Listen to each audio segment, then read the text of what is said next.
Campeões do vestibular.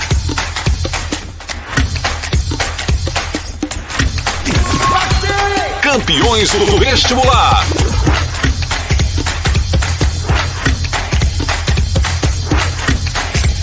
As dicas mais tops estão aqui. Programa Campeões do Vestibular. Campeões do vestibular.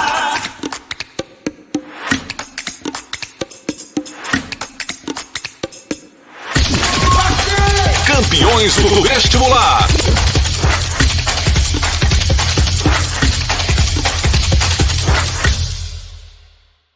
As dicas mais tops estão aqui. Campeões do vestibular. Maratona Enem 2022, aqui no canal Campeões do Vestibular. Dia 7, vamos receber o professor Paulo Alexandrino fazendo uma super revisão de História Geral. Dia 8, receberemos o professor Ítalo Colares com dicas de Filosofia e Sociologia.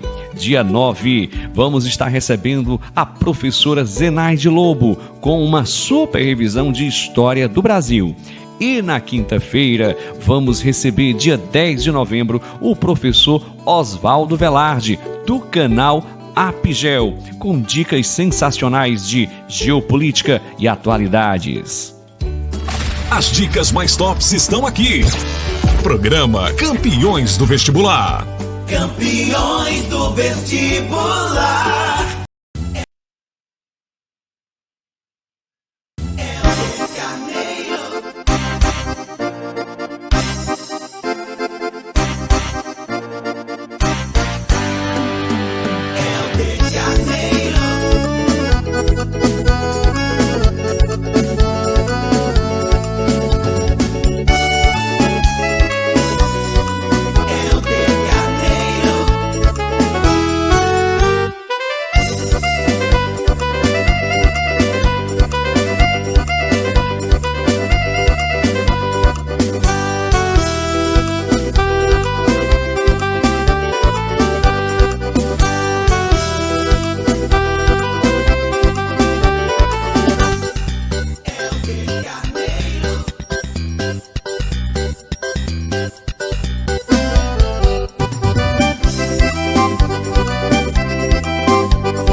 Muito bem, muito bem. Boa noite, boa noite, boa noite, Brasil. Boa noite, meus queridos alunos. Boa noite a todos que nos escutam. Olha só, está começando o meu, o seu, o nosso programa Campeões do Vestibular. Campeões do vestibular. E nessa semana, olha só, a nossa maratona Enem Humanas. Olha só, de segunda.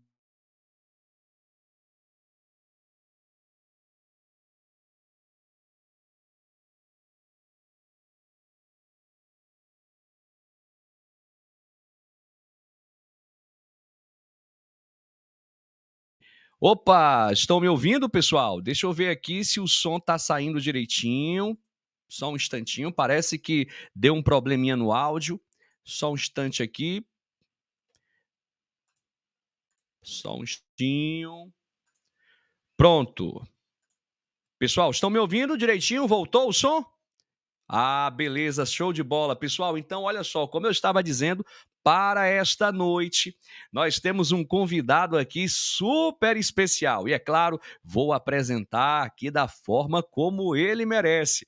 Eu tenho a honra de trazer para o nosso, para a nossa o primeiro dia de Maratona Enem, ele, professor que é fera nas ciências humanas, professor de história, professor de filosofia, sociologia, mestrando em história, o meu amigo aqui, Paulo Alexandrino. Meu amigo Paulo Alexandrino, boa noite, meu amigo, seja muito bem-vindo ao Campeões do Vestibular.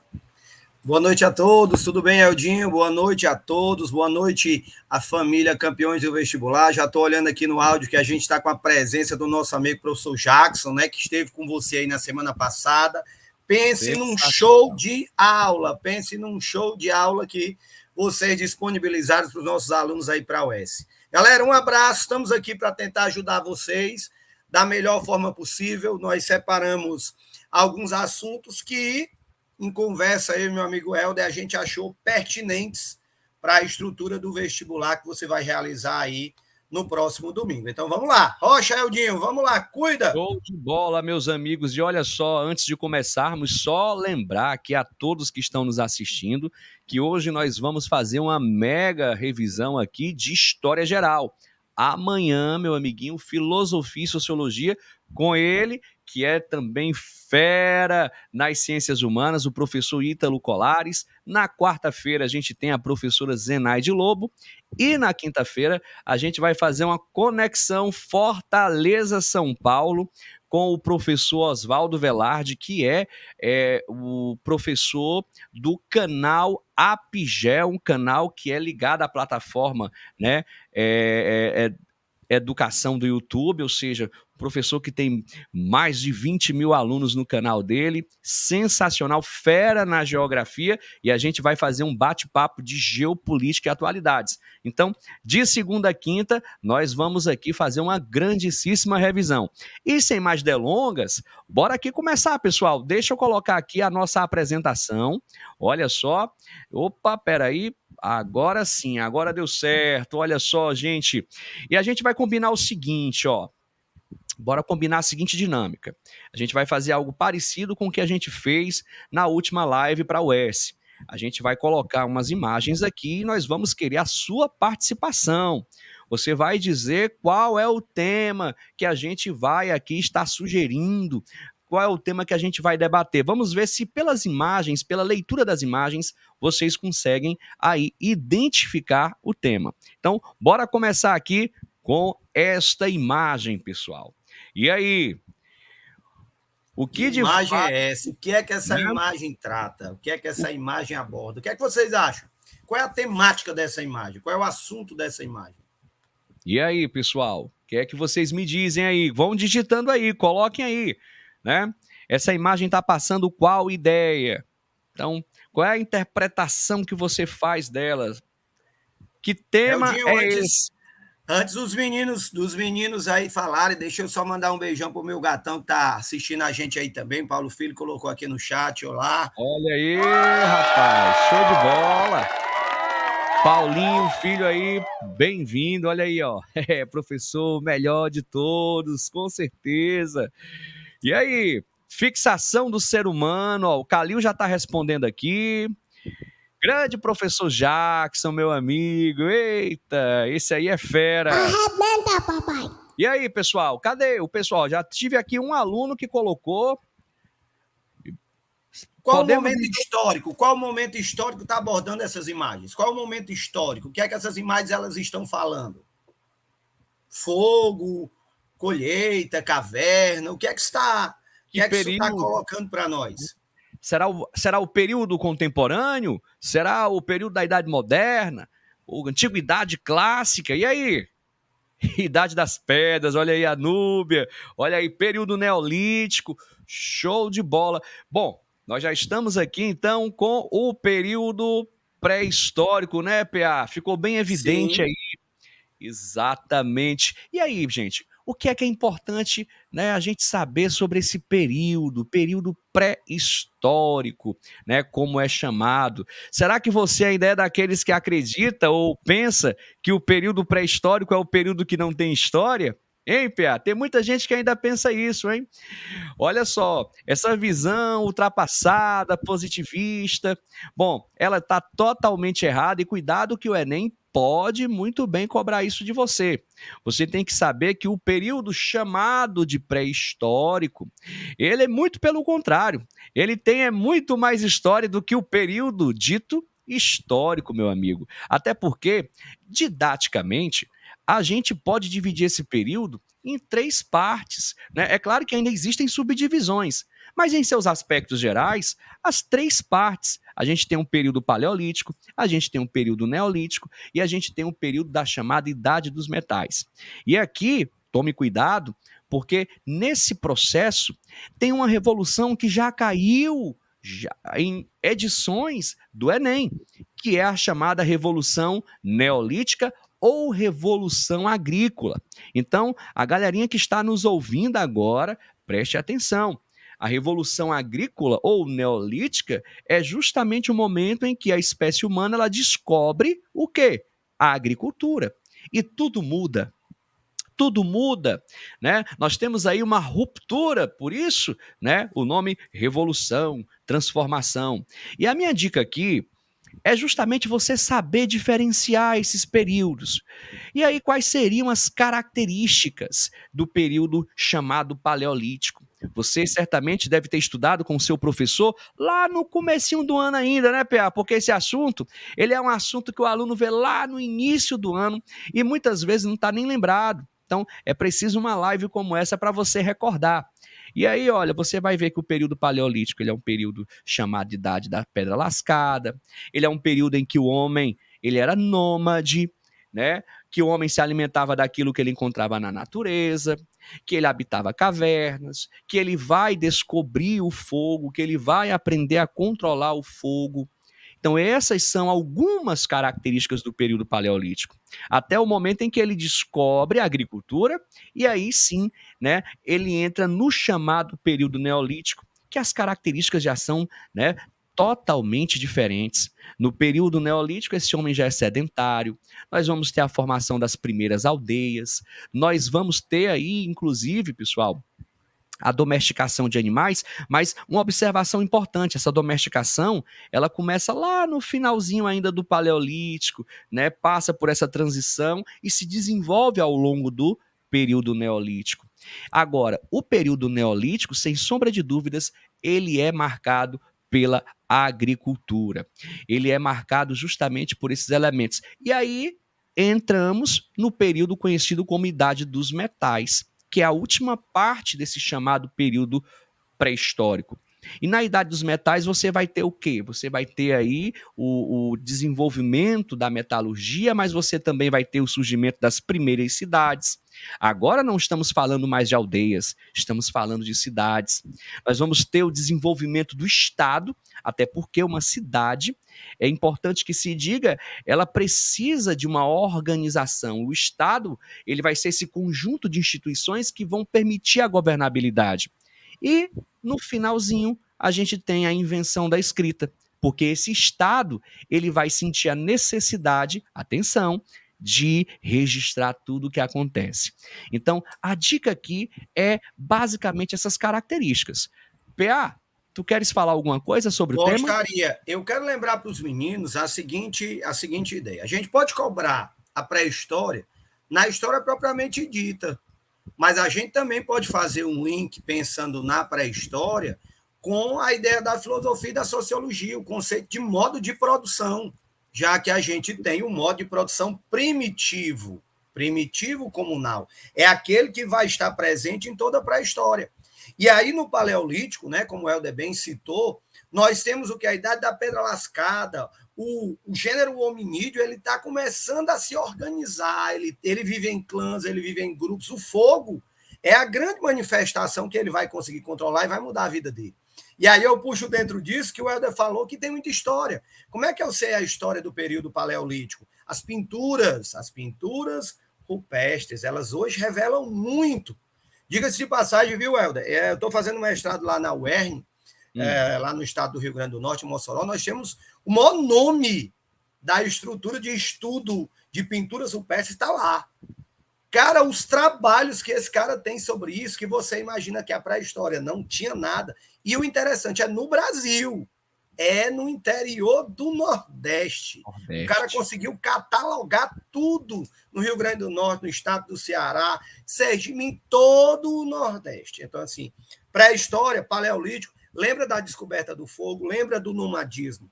No período neolítico, lembra de que a sedentarização. E aí eu digo sempre para os meus alunos a seguinte dica: onde é que o cara vai se sedentarizar? Onde tem água e terra fértil. E aí eu já junto com o quê? Com o que o Helder citou. Ele vivia em aldeia, se fixou, era ele a mulher, ou o macho e a fêmea, a família começou a crescer, precisou se organizar o trabalho, precisou se dividir as tarefas, começa a surgir o quê? O Estado. Aí você lembra de Egito e Mesopotâmia. Onde é que o Egito e a Mesopotâmia estão? À beira de rios, água e terra fértil. Não esquecendo que eu não posso deixar de falar da China também, porque vai se desenvolver civilização lá a partir de rios, da Índia a partir de rios, aqui na América com os povos pré-colombianos, e aí entra o conceito de quê? De modo de produção primitivo comunal, que é importante você saber. E lembrar que nós temos o primitivo comunal, nós temos o asiático, que é aquele que é muito cobrado nas provas quando relaciona Egito e Mesopotâmia. Isso. Nós temos o modo de produção escravista, é certeza sempre cair Grécia e Roma. Cair Grécia e Roma nas provas. Seja o âmbito da filosofia, seja o âmbito da estrutura política, a democracia, seja as escolas dos filósofos da natureza, seja a escola socrática, seja as escolas helenísticas. Então, sempre tem dentro disso a relação com o modo de produção aí escravista. Você tem o feudal, olha a Idade Média, você tem o capitalista, e não esquecendo o modo de produção socialista. Então vai lá, Helder, coloca o nosso primeiro quiz para ver se os meninos eles estão amoladinhos aí, estão afiados. Show de bola, pessoal. Prestem atenção nessas dicas do professor Paulo Alexandrino, porque ele é fera, ok? E a gente colocou aqui para que vocês possam participar com a gente. Olha só, o nosso primeiro quiz, tá certo? A gente pegou aí questões, né, desses temas que selecionamos de Enems anteriores para a gente testar. Vamos ver se vocês, de fato, olha só, estão afiados. Então vamos aqui para o nosso primeiro quiz. Olha só, os nossos ancestrais dedicavam-se à caça, à pesca e à coleta de frutas e vegetais, garantindo sua subsistência, porque ainda não conheciam as práticas de agricultura e pecuária. Uma vez esgotados os alimentos, viam-se obrigados a transferir o acampamento para outro lugar. Bem, com base nisso, vamos ao comando da questão. O texto refere-se ao movimento migratório denominado... E aí, pessoal? Coloca aí, digita aí pra gente. Coloca aí, meu amiguinho, né? Qual é a opção que você marcaria? Olha, sem pressão, tá bom? Vamos supor que está faltando essa questãozinha para você ser aprovado. É sem pressão. Você marcaria qual? Você marcaria qual? Opa, rapaz, olha, essa turma de hoje tá afiada, meu amigo. Campeões do Vestibular. Olha aí, o pessoal tá marcando o item D, e o item D é o nosso item correto. Pessoal, show de bola, show de bola. Bora testar aqui novamente seus conhecimentos. Olha só, mais um quiz aqui rapidinho, viu, pessoal? Bem rapidinho. Nesta época, o ser humano habitava cavernas, muitas vezes tendo que disputar esse tipo de habitação com animais selvagens. Quando acabavam os alimentos da região em que habitavam, as famílias...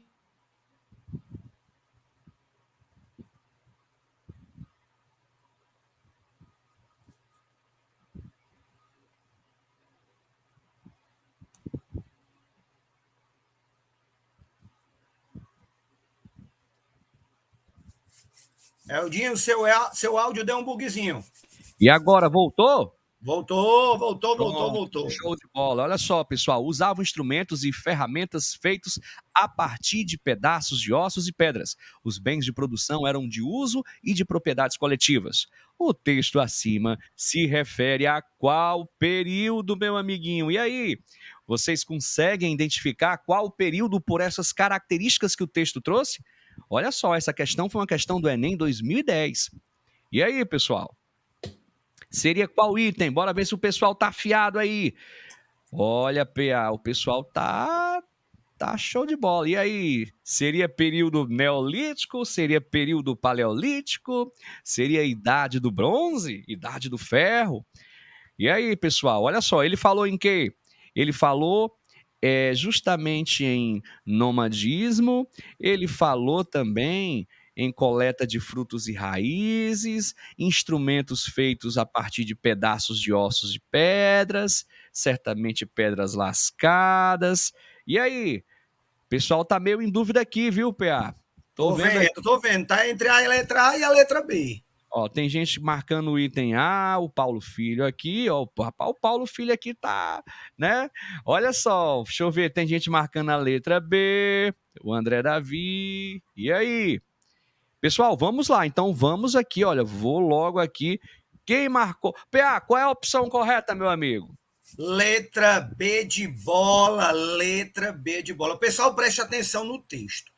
Todas as questões, predominantemente do Enem, elas vão trazer texto. O que é que você tem que usar de dica? Primeiro, eu vou fazer prova. Então, quando eu vou fazer prova, eu brinco com os meus alunos direto, viu, Eda? Isso. Você vai fazer prova, você não vai acampar. Então, não precisa levar um garrafão de 20 litros, nem precisa levar uma marmita, uma caixa de biscoito. Então, uma garrafa de água, uma barrinha de cereal. Por quê? Porque você tem um tempo.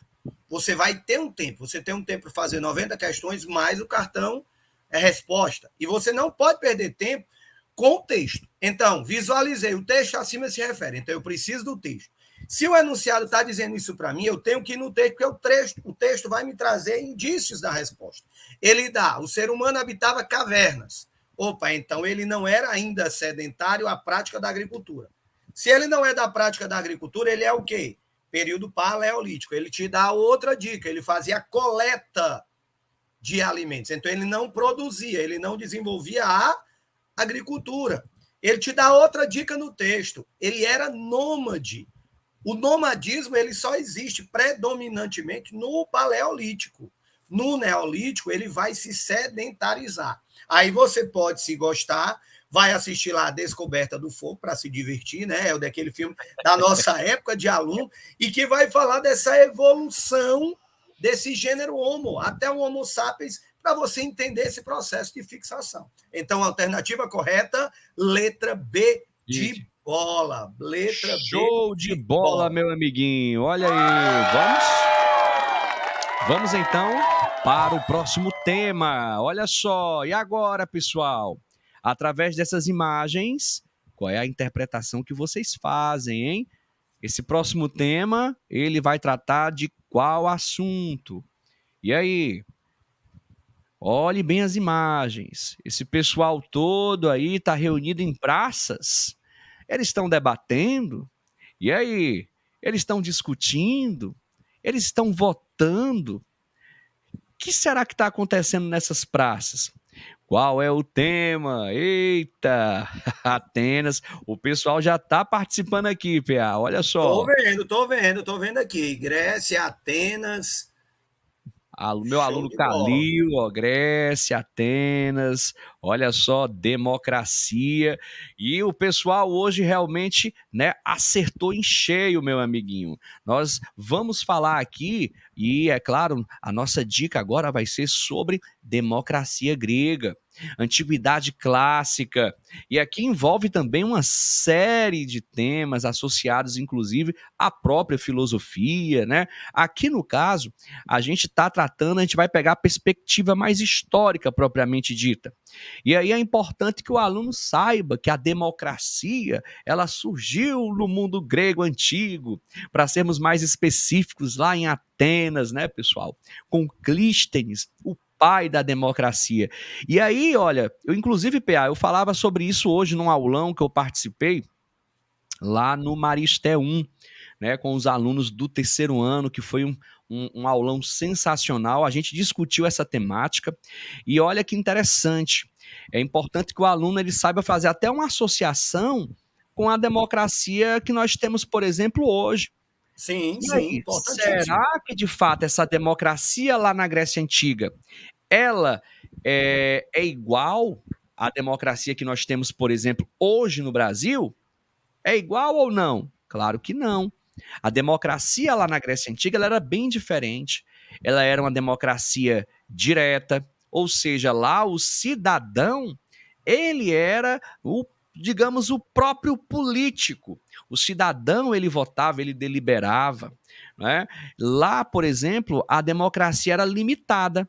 É importante ressaltar que na Grécia Antiga não era todo mundo que era considerado cidadão. Ou seja, só homens, no caso de Atenas, homens maiores de 18 anos, atenienses, filhos de pais e mães, atenienses. Olha só. Então, mulheres não eram consideradas cidadãos, escravos não eram considerados cidadãos, estrangeiros não eram considerados cidadãos. Então, no final das contas, meus amigos, poucas pessoas eram consideradas cidadãos. Então, há uma diferença enorme entre a democracia, por exemplo, hoje, tá certo? E, PA, eu quero só aqui fazer uma pequena referência aqui ao professor Ítalo Colares, que apareceu aqui, olha só. aí que coisa boa, nosso Padawans. Exatamente, que vai estar conosco, olha só. Ele vai amanhã participar aqui do programa com Filosofia e Sociologia, dando aquele show que ele sabe muito bem, né, fazer. E olha só, galerinha, o tema, então, voltando aqui para o tema, é importante que você saiba fazer essas associações. PA, tu quer falar um pouquinho? Quero sim, eu quero situar para os meninos a seguinte ideia, pensando historicamente, e aí a gente faz essa relação com a história do Brasil. A democracia brasileira, ela perpassa por 6 constituições. Importante você saber disso. Na história do Brasil, nós vamos ter 7. A primeira durante o Império, 24, e as outras 6, elas vão estar relacionadas a momentos históricos bem específicos. 1891, você tem a República Velha, você tem a 1934, 37, a Era Vargas, 46, a República Liberal Populista, você tem 67, a ditadura, e você tem a atual de 88. Destacando que, durante a Era Vargas, a Constituição de 37, chamada de polaca, ela tirava do cidadão essa ideia de democracia. A Constituição de 67, no período da ditadura militar, ela também restringiu ao cidadão essa questão da democracia. No sentido de quê? Que nós tínhamos uma democracia teórica, velada, né, ali, controlada pelo Estado.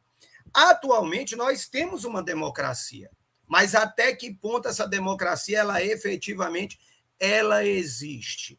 E aí, o que é que eu visualizo comparando com a democracia grega?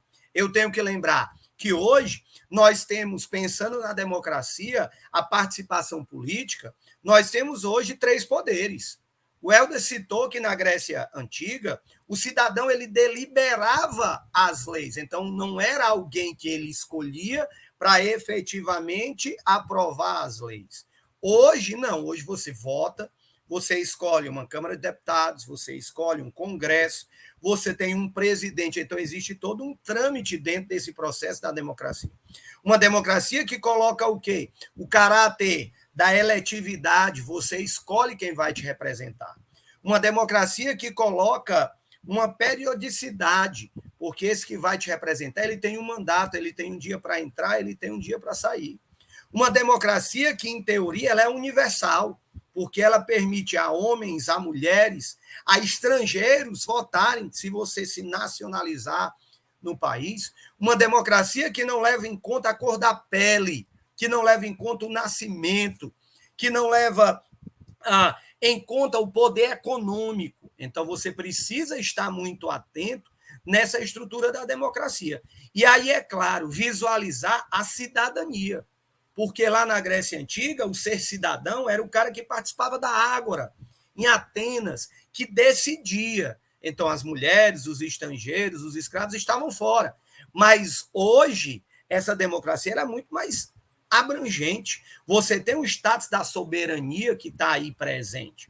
E aí você pode puxar essa questão para amanhã você tirar dúvidas com o nosso querido amigo Ítalo sobre o quê? Sobre como os filósofos eles viam essa estrutura da democracia, porque eles estão aparecendo, Sócrates, Platão e principalmente Aristóteles, no momento em que essa democracia ela está se consolidando ali na história da Grécia, ali no momento do período clássico, no momento em que a estrutura de governo ela está sendo alterada. Então, muitas vezes, a ideia da democracia, a ideia do ser cidadão era participar das decisões políticas. Então, você não pode deixar para o vestibular, para o Enem, de vincular, entender a democracia grega, onde ela surgiu, o período, para quê, quem debateu sobre ela e entender a democracia hoje. E é claro, nós não vamos ter, pensando que o Enem foi elaborado no governo atual, e nós não vamos entrar nesse mérito, mas nós não vamos ter no Enem questões falando do pós-eleição. Nós não vamos ter no Enem movimentos que fizeram oposição ao governo, defendendo a democracia. Então, olha como a democracia ela é colocada. Ela é colocada para questionar o governo, que toma medidas autoritárias, que toma algumas medidas que foram contra os interesses nacionais na pandemia e outras questões. E hoje, depois que a democracia, o seu símbolo maior, que é o processo eleitoral, acontece, nós temos o outro grupo radical da ultradireita defendendo a democracia por meio de um golpe. Olha como é que essa loucura ela aí se coloca, essa estrutura da democracia ela pode ser trabalhada. Então, Helder, vai lá para o quiz para ver se os meninos estão afiados. E aí, deixando claro que a democracia grega ela tem 3 aspectos que você não pode esquecer, como foi muito bem aqui, né, reforçado pelo professor PA. Olha só, ela é limitada, ela é direta e ela é uma democracia escravista. E é importante que você compreenda excludente, isso. Né? Dentro desse contexto, excludente. Exatamente. Né? Então vamos aqui, olha, para o nosso quiz. Pegamos aqui uma questãozinha, viu, pessoal? Antes de você continuar, vamos dar um alôzinho para a nossa querida professora Zenaide Lobo, que vai estar com a gente aí. Grande mestra da história, grande mestra da história. Professora Zenaide, que na quarta-feira vai estar aqui, né, nos abrilhantando aqui com o seu conhecimento de história do Brasil. Vai ser uma aula poderosa. Adoro! Olha só, meus amigos, vamos então aqui para o nosso quiz. Olha só, mirem-se no exemplo daquelas mulheres de Atenas. Vivem para os seus maridos, orgulho e raça de Atenas. Essa letra aqui ela é muito conhecida, né? Ela está numa canção famosa aqui do Chico Buarque. E aí, os versos da composição remetem à condição das mulheres na Grécia Antiga, caracterizada naquela época em razão de... E aí, pessoal? Hein? E aí, você marcaria qual item, pessoal, de acordo com o que nós falamos sobre democracia aqui? Qual seria o item que você, né, colocaria? Sem pressão, viu, pessoal? Vamos imaginar que eu estou achando que essa sem pressão vai ficar a sua marca igual a minha, estou sendo claro. Vamos imaginar hashtag sem pressão. É a última questão, só está faltando ela para você atingir o ponto para escolher o curso que você deseja. Você marcaria o quê? O André Davi, ó, C, Calil C, Bia C. Eita, meu povo, olha só. Arrebenta, papai. Nosso item correto aqui, pessoal, é claro, só pode ser o item C de carne assada na brasa. Olha aí, seu rebaixamento de status social frente aos homens. Pessoal, as mulheres na Grécia Antiga não eram consideradas cidadãos. Não eram. Elas não eram, estrangeiros não eram, escravos não eram. Por isso que era uma democracia limitada.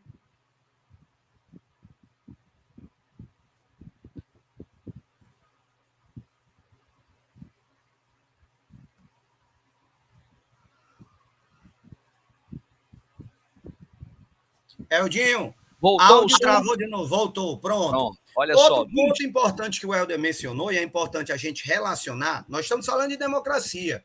É importante você pensar que caiu o assunto Grécia, se for parte histórica em si, 100%, pode ter certeza, vai comparar Atenas e Esparta. Então, visualize a figura da mulher em Atenas, visualize a figura da mulher em Esparta.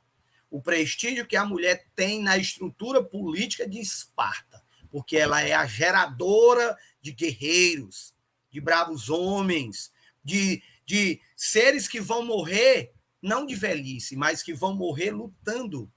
E aí fica a dica, ó, nós estamos usando momento de diversão, conteúdo de diversão, 300 de Esparta, olha aí que vai falar sobre Atenas e vai falar sobre Esparta predominantemente, as guerras ali, guerras médicas, guerra do Peloponeso.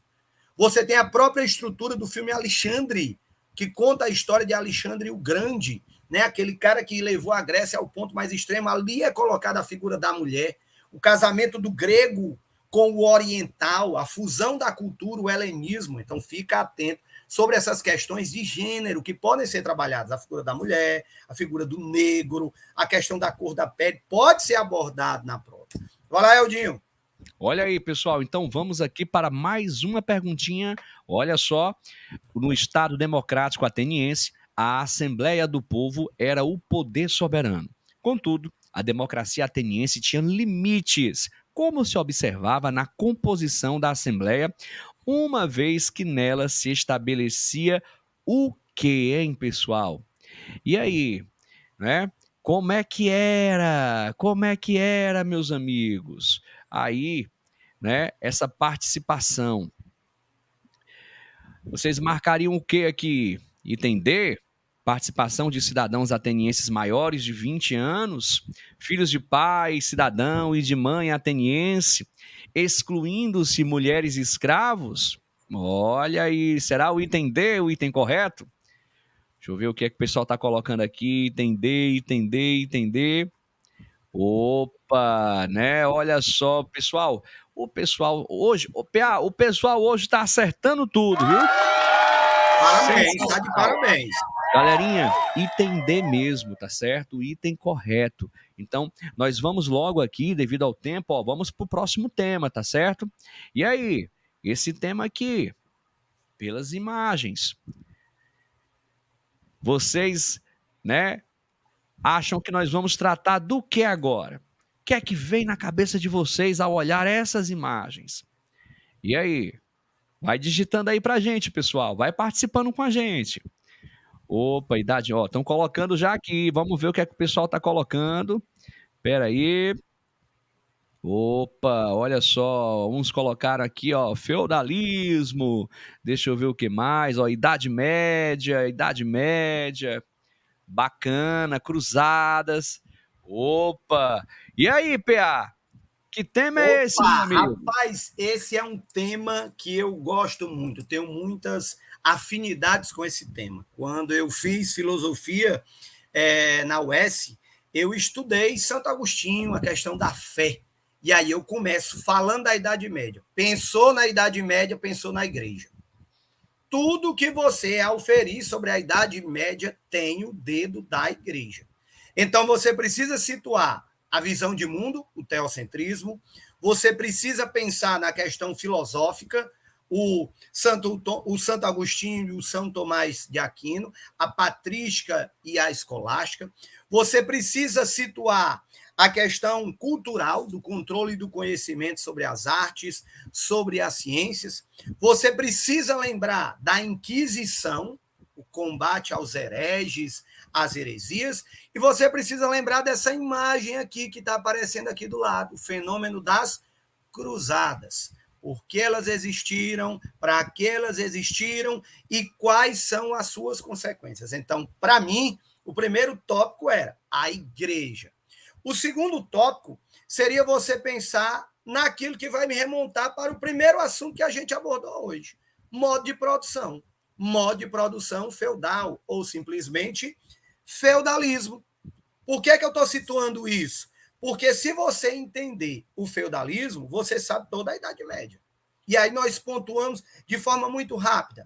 Primeiro, economia agropastoril, agricultura e pecuária. O feudo autossuficiente. Então, internamente, dentro do feudo, tinha artesanato e tinha um comércio baseado na troca. Não é na moeda, é na troca, porque o peso e a medida em si só vai existir no final, voltar a existir no final da Idade Média.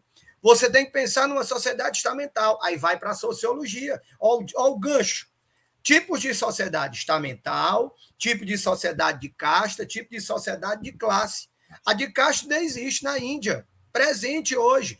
A estamental baseada no nascimento da riqueza, Idade Média. E a que tu vive, meu filho, garotinho, preste atenção, a que tu vive, que é a de classes, baseada em quê? Na riqueza. Tu vai para a estrutura política, poder político descentralizado. Tu tem vários feudos, cada feudo tem o seu rei, tem o seu governante. Qual é a única coisa que é efetivamente centralizada dentro da estrutura da Idade Média? A igreja. porque o Papa ele interfere no feudo A, no feudo B, no feudo C, porque eles são cristãos e eles devem obediência à igreja por meio da fala e por meio dos impostos. Aí você já lembra como é que eram as relações de trabalho, laços de vassalagem, a homenagem à investidura e a imposição de quem? Das obrigações feudais. Se você é cristão católico, tem igreja que ainda cobra o dízimo. Se você é cristão evangélico, igrejas evangélicas cobram o dízimo, ou seja, aquela 10ª parte da riqueza que o cidadão pobre ou o cidadão rico, tanto faz o senhor ou o servo, tinha que pagar à igreja. Mas eu não estou citando somente o imposto da igreja. Eu tenho que lembrar da corvéia, eu tenho que lembrar da talha, eu tenho que lembrar das banalidades. Eu tenho que lembrar da cultura. Existiu cultura na Idade Média? Claro. Os mosteiros, as grandes bibliotecas, mas elas eram controladas por quem? Pela igreja. A igreja só permitia você pensar, agir e sentir de acordo com aquilo que a igreja queria. Já que, por exemplo, a Bíblia é em latim e a população da Idade Média, tirando o nobre, a própria igreja e o burguês que vai aparecer depois das cruzadas, que sabe ler, escrever e um pouco de latim, entende a Bíblia. O resto é discurso que a igreja vai montar para alienar, para deixar as pessoas obedientes àquilo que ela diz. Então, olha o que a gente falou de política, de economia, de sociedade, de cultura e de religião. Se você entender essas 4 características, você não erra nenhuma questão de Idade Média, porque você vai saber de onde vai, ou seja, de onde veio, foi de Roma ou foi dos povos bárbaros, e para onde vai, o que é que vai deixar de existir, o que é que vai passar a existir, quando vem o quê? A Idade Moderna, o famoso período de transição da Idade Média para a Idade Moderna. O que é que acabou? O que é que foi ruptura? Que não existe mais? E o que é que existe até hoje? Faça esse paralelo hoje na sua cabeça. O que é que existe hoje na Europa, aqui no Brasil, que vem da Idade Média? O que é que a gente ainda tem? A religião é um dos pontos. Nós somos o país mais católico do mundo. A igreja ainda exerce controle sobre o modo de vida das pessoas. Não tanto. Mas eu sou ateu, graças a Deus. Mas deixa eu ter um problema que eu digo, Deus tem que me ajudar. Não, Eudinho?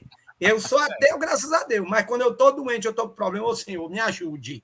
Não é assim? Então, a influência da religião ela está muito presente ainda hoje no nosso dia a dia. Perfeito, PA. Olha, sensacional. Eu vou aqui só complementar com um detalhe. Nós vimos aí uma imagem, deixa eu dar uma olhada aqui novamente, olha só a imagem aqui à direita, que é a imagem, né, das cruzadas, de um cavaleiro aí, cruzadista. E aí é importante ressaltar as consequências dessas cruzadas. O nosso aluno ele tem que lembrar que as cruzadas elas marcam o início do processo de decadência, né, feudal, dá o início ali praticamente da Baixa Idade Média. E as consequências dessas cruzadas, eu diria a reabertura do mar Mediterrâneo, eu diria o renascimento comercial, o renascimento urbano e o processo de transição do sistema feudal para o sistema capitalista. Eu acredito que com essas informações, os nossos estudantes aqui, eles têm condições aí enormes de acertar aí uma variedade grande de questões, viu, PA? E eu acredito que a gente já pode até, ir para esse quiz aqui rapidinho. Vamos testar, bora ver se a galera tá afiada aqui em Idade Média. Lembrando que a gente já passou por pré-história, a gente já passou por Idade Antiga, a gente tá na Idade Média aqui. Olha aí, a Idade Média teve início na Europa com as invasões germânicas bárbaras no século V sobre o Império Romano do Ocidente. Essa época estende-se até o século XV, com a retomada comercial e o renascimento urbano. A Idade Média caracterizava-se pela economia ruralizada, enfraquecimento comercial, supremacia da igreja, sistema de produção feudal e sociedade hierarquizada. Na Idade Média, o trabalho gratuito que os servos prestavam aos senhores feudais durante o período de 3 ou 4 dias é conhecido como... E aí, meu povo, você marca qual item aí nesse quinto quiz. Vamos ver se o pessoal aqui compreendeu o comando da questão. Ele quer saber como é que é conhecido, olha só, esse trabalho gratuito nas terras do Senhor, durante 3 ou 4 dias por semana. E aí, pessoal, nós estamos tratando aqui de impostos feudais, né? Os impostos que eram pagos aqui pelos servos. E aí? O pessoal aqui tá meio... Aqui tá dando várias opções, viu? Olha só. Tô visualizando. D, A, B... Olha só, deixa eu ver aqui. Ó, professora Zenaide, do crente ao ateu, ninguém explica o apego a Deus quando vem dois caras de uma moto. É verdade, viu, Zenaide? É verdade. E aí, meu povo, vamos lá, vamos para frente aqui. Qual é a opção correta, meu amigo PA? Letra D de dado. Letra D de dado. D, Corvéia, trabalho gratuito. Talha, entrega de porcentagem da produção. Banalidades, pagamento por uso de instalações e equipamentos do field. E formagiagem, Helder, o que é? A formagiagem, ela é praticamente aí o imposto que é pago justamente ao senhor feudal aí pela rotação, transrotação das terras. Basicamente isso daí. Não é isso, PA? Sim. Vamos para o próximo assunto, Claudinho. Bora para frente. E agora, pessoal? Eita, e agora, hein?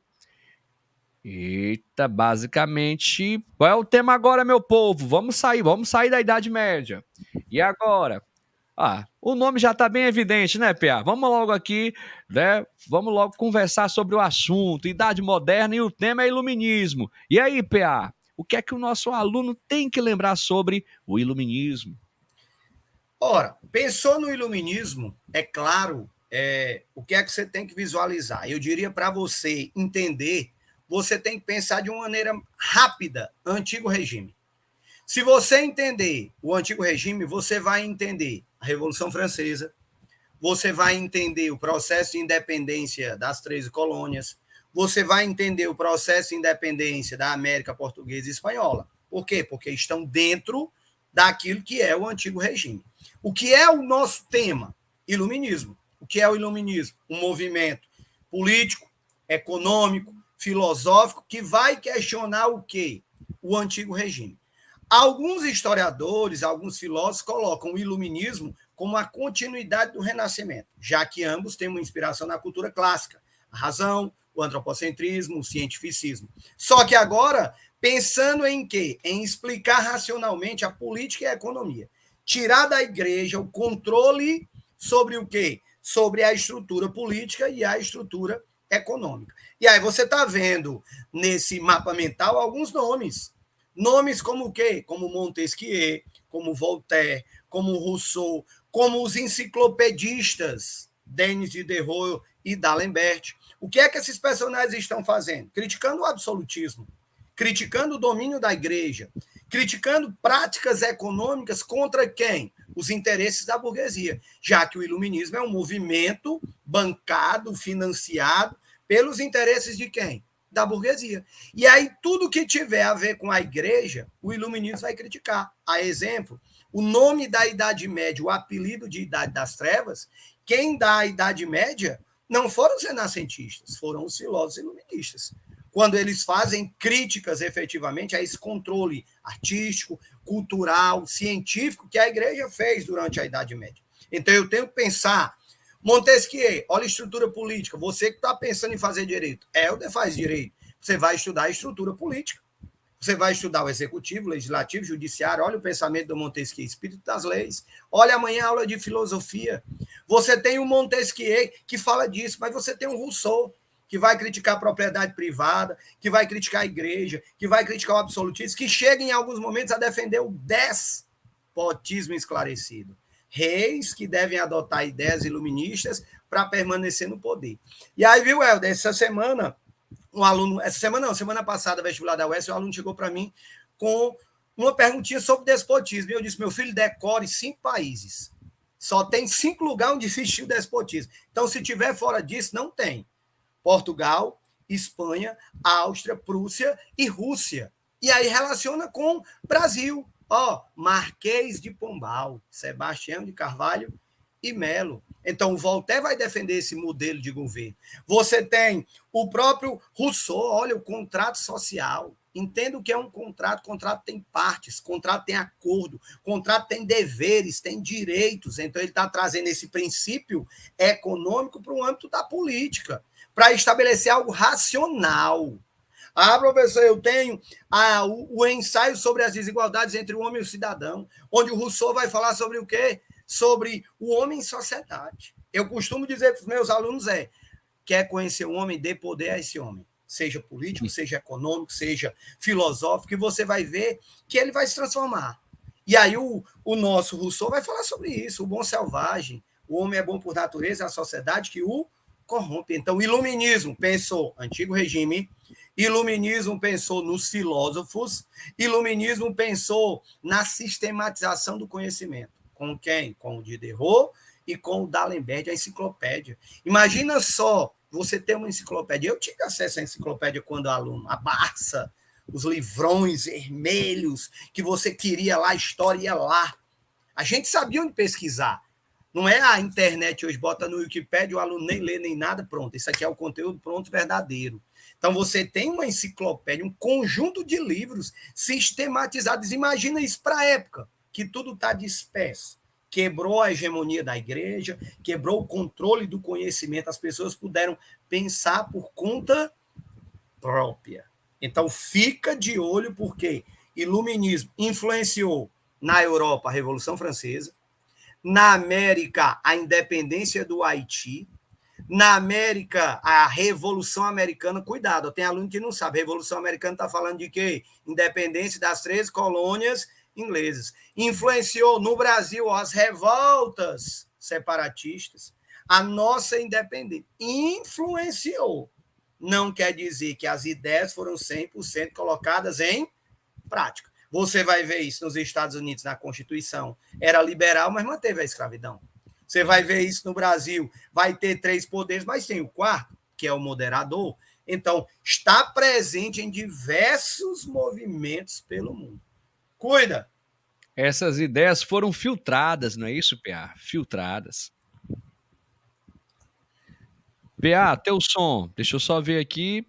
Teu som deu uma falhada. Agora foi o teu som. Foi o meu? Pronto. Estão me ouvindo? Tô te ouvindo Pronto, agora. Beleza. Pronto. PA, sensacional aí as dicas. Olha aí, galerinha, presta atenção. E eu vou aqui apenas dizer o seguinte, acho que sobre o iluminismo, nós lembrarmos que a essência do iluminismo, ela é uma essência reformista, ela não é revolucionária. Por quê? Porque ela pouco vai refletir sobre as desigualdades sociais, é um movimento que é importante que você recorde, é um movimento que vai ter ali um amplo apoio da burguesia, é um movimento que, de maneira geral, vai defender a propriedade privada. E outra coisa também que é importante a gente saber, esse movimento ele não avançou nas questões de gênero, pessoal. Não avança, ele não era democrático, ele era um movimento elitista. Então eu acredito que com essas informações a gente consegue aí deixar bem claro, então, né, essas informações sobre o iluminismo. Olha, colocamos aqui um quiz também, pessoal. Vamos ver aqui se vocês acertam esse. Vamos lá, rapidinho aqui. O conjunto de ideias que caracterizou parte importante do pensamento europeu no século XVIII é chamado de iluminismo. Entre suas características principais estão... E aí, essa questão bem tranquila, hein, pessoal? Você marcaria qual opção? Vai digitando aí pra gente. Leia aí as opções, sem pressão, viu? Sem pressão. Eu digo, enquanto os meninos estão lendo, é importante frisar com os meninos, não sei se meus colegas vão mencionar isso depois, mas eu gosto sempre de lembrar, ficar atento às datas efemérides. Ficar atento às datas efemérides. Datas que terminam com 2. Datas que terminam com 2. O meu palpite, entre alguns, é 2002, chegada do Lula à esquerda ao poder, e aí uma crítica a essa esquerda, né? 20 anos da chegada da esquerda ao poder, o governo defendendo o seu lado e criticando a esquerda. Segunda data, 1992. Olha aí, o impeachment do Fernando Collor. Também o governo fazendo uma crítica a que no meu governo não tem corrupção, falando do governo Collor, falando do governo Dilma Rousseff. Então, fica muito atento a essas datas. Saiu de história do Brasil, eu vou para a história geral. Eu vou dar 3 agora. História geral, invasão americana no Afeganistão. Olha, Oriente Médio, assunto batido. Tenho certeza que o professor Helder falou muito sobre isso. 2002, Estados Unidos invade o Afeganistão, guerra ao terror, caça a quem? A Saddam Hussein, a Osama Bin Laden. 20 anos, olha o Talibã, olha a história do Afeganistão. Então, fica atento a essas questões. A gente está dando 3 dicas. Vai lá. Perfeito, perfeito, PA. Na quinta-feira a gente vai fazer um panorama geral aí, falar de guerras pelo mundo, vai ser bem bacana na nossa revisão de geopolítica. Olha aí, atualidades, vamos pegar aí algumas informações e a gente tem que fazer o resgate histórico sempre, não dá para falar do hoje sem falar do ontem, né, meu amigo? Então, Sim. isso é muito importante. Pessoal, nosso próximo tema aqui, olha só as imagens, vai digitando aí pra gente o que é que você acha que a gente vai tratar aqui nesse tema. Acredito que essas imagens são bem conhecidas dos nossos livros, das nossas apostilas, das nossas questões de revisão aí. E qual seria esse tema? Olha, Primeira Guerra, seria o quê? Segunda Guerra, seria Guerra Fria? Seria o quê, pessoal? Seria algo do século XX, XXI? Seria algo do século XIX? E aí? Vamos lá. Opa, estão colocando aqui Primeira Guerra, colonização ou neocolonização. E aí, pessoal? Exploração, imperialismo? Eita, o pessoal já atingiu aqui, viu, PA? O alvo. Imperialismo, partilha da África, partilha da Ásia. E aí, PA, sobre esse tema, o que é que os nossos alunos têm que recordar? Ora, veja só. Eu diria para você, eu falo sempre para os meus e digo sempre, estou sendo claro, para você entender que o quê? Que se eu entendi o imperialismo, eu entendi a Primeira Guerra e eu entendi a Segunda. Por quê?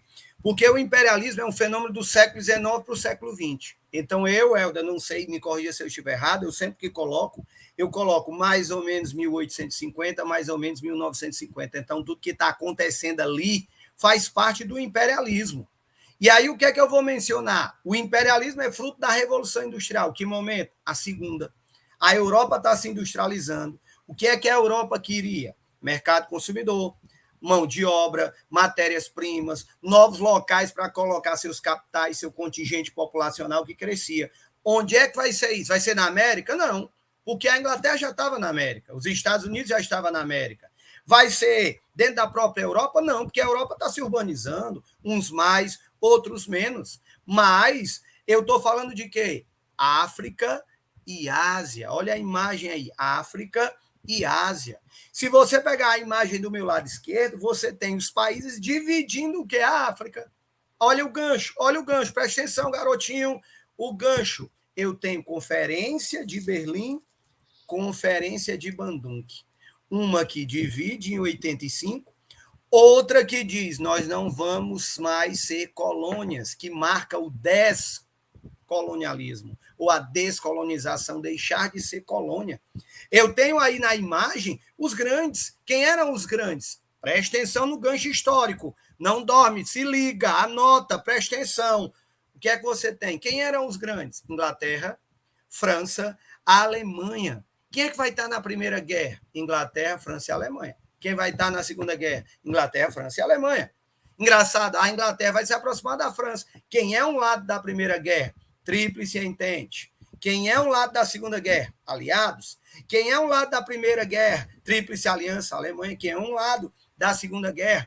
O eixo. Qual é o segmento que está em interesse ali na guerra? Mercado consumidor, matérias-primas, poderio político, poderio bélico. Como é que o imperialismo se coloca? Em áreas. Quais são os segmentos industriais? Indústria bélica, indústria petroquímica, indústria siderúrgica, indústria de bens de consumo. E aí você relaciona, por exemplo, com a geografia, o fordismo, o taylorismo. Você relaciona com as novas formas de pensar, vai lá para a sociologia, com a Escola de Frankfurt, a influência dos meios de comunicação para gerar esse consumo, para criar essa ideia de cópia de valores. Olha, cópia de valores. Belle Époque, influência cultura francesa. Depois da Belle Époque, entre a Primeira e a Segunda Guerra, cultura americana, American Way of Life. Olha, está tudo dentro do contexto do imperialismo. Então, você tem as grandes nações querendo dividir novas áreas, para retirar dessas áreas o máximo de riqueza, para explorar, não é para desenvolver. E aí você tem conflitos de resistência. Você vai ter vários que vão aparecer na África do Sul, você tem na Índia, você vai ter na China, você vai ter no Japão. Então, você tem resistências, mas você tem o poderio político, o econômico e o militar se impondo dentro desse contexto. Então, você observa, se liga, preste atenção. Fatores motivadores, o que é que isso gerou? Qual é a consequência do imperialismo? Primeira Guerra. Qual é a consequência do imperialismo? Segunda Guerra. Você tem a expansão cultural. Olha a Belle Époque, a França. Quem mandava na Europa era a Inglaterra, economicamente. Quem mandava na Europa culturalmente era quem? A França. Quem é que mandava na América? Os Estados Unidos. Quem é que assumiu o lugar da França na América como um todo e até na Europa? Os Estados Unidos. Você vai ter o contexto de desenvolvimento de um mundo novo, de uma nova forma de pensar, porque aqui a gente está falando só da estrutura material econômica. Nós poderíamos introduzir, como eu disse, a Escola de Frankfurt, nós poderíamos colocar aí a sociologia, tentando entender essas novas relações sociais, onde vai entrar lá o quarteto fantástico, Max Weber, Emile Durkheim, que mais? O Augusto Comte, Karl Marx, o quarteto aí, eles estão estudando as relações sociais, que até então não se estudava, fruto de um capitalismo, fruto de um modelo hegemônico, para entender isso, como é que um se impõe ao outro. E esses reflexos, eles são importantíssimos. Para finalizar, eu diria, veja como é que está a situação da África hoje. Veja. Não sei se nas escolas onde o Helder trabalha, se utiliza o material de uma determinada escola que disponibiliza um livrinho de história da África.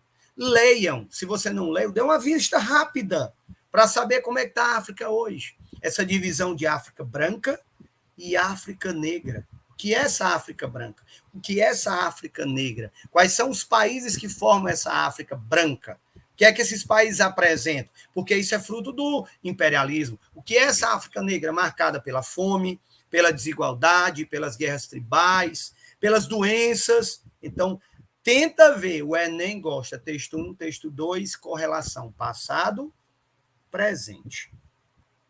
Perfeito, meu amigo, perfeito. Meu amigo, nós estamos aqui chegando exatamente, olha a hora, 9h30, e é claro, a gente vai chegando aqui ao final das dicas. Eu quero aproveitar aqui e agradecer, PA, a sua participação, que foi extraordinária, meu amigo, como sempre, sensacional, né?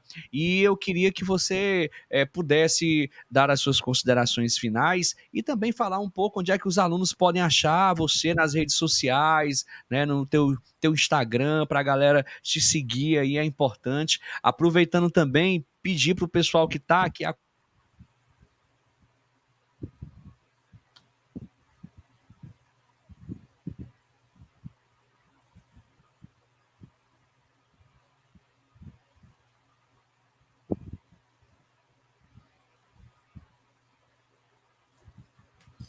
Voltou o som? Voltou? Voltou. Pronto. Nós temos mais de 100 videoaulas, dicas aqui de filosofia, sociologia, história, geopolítica. Então, PA, tuas considerações finais e como é que o pessoal pode te achar nas redes sociais, meu amigo? Pronto, vamos lá. Galerinha, assim, você pode me achar nas redes sociais, Facebook, né? Quase ninguém usa mais o Facebook, a gente está ficando ultrapassado, nós somos do tempo do Orkut, né? Que ainda tinha. Então, você pode me procurar lá com o nome Paulo Alexandrino, que você vai me encontrar. Se você quiser me localizar mais certo, você bota hashtag, estou sendo claro, que vai aparecer até algumas videoaulas que eu tenho lá. No Instagram, você me procura com Paulo Alexandrino _PA. Então, você me acha lá PA de História, o Paulo Alexandrino, você me acha. Você vai ver algumas coisas de história, você vai ver algumas coisas dos meus momentos de lazer, mas a gente está aí. Tiver alguma dúvida, alguma pergunta, você pode me mandar aí pelas redes sociais, que a gente ajuda, a gente tenta fazer o melhor possível. Dica de filme, dica de videoaula, de livro, de material, tudo que possa garantir o seu sucesso. Seu sucesso é o nosso sucesso, porque a gente encontra por aí ex-alunos, eles dizem, poxa, que massa, eu fui aluno desse cara e tal, ele falava assim, ele ajudava com isso. Isso é muito bom. Eu fecho a minha fala dizendo para vocês, calma, tranquilidade, calma. Não pega pressão, Por quê? Porque você está na primeira semana. Se você pegar muita pressão e você for fazer a prova do primeiro dia e você se desgostar, para o segundo dia você vai na segunda semana desmotivado. Desmotivado. Então, dicas que eu dou para os meus alunos. Vai fazer prova, cheque canetas, leve 2 ou 3, cheque documentação que você tem que visualizar, cheque local onde você vai fazer prova, pelo amor de Deus. Não, eu vou fazer naquele colégio que é da cor verde. Tem vários. Vá lá. Saia pelo menos 2 horas, 1 hora não, 2 horas.